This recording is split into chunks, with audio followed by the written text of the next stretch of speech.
Am I going to lose my home if I go into liquidation? Very common question that directors ask in relation to an insolvent liquidation and their concerns. The answer is obviously the insolvency practitioner liquidator doesn't know. It would be unusual, but it does and can happen, and it depends on the facts of the case. If you have a substantial overdrawn director's loan account and that doesn't get repaid, and you have substantial equity in your property, then it is conceivable that the property may have to be sold in order for you to pay that debt back. Now, there are going to be all sorts of potential complications associated with that, so it's not a foregone conclusion. The selling of a property would generally be the last resort, and ultimately it doesn't necessarily follow.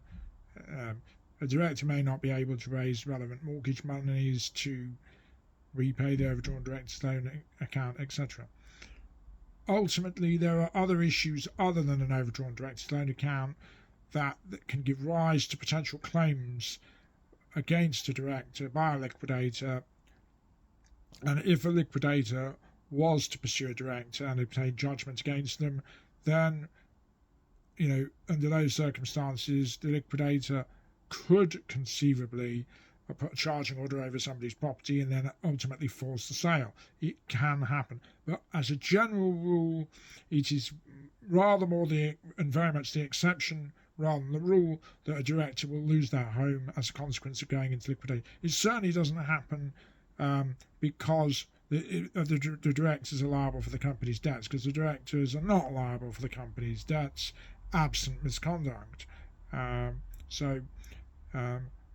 anyway, questions, queries, concerns, give us a shout. We know insolvency inside out.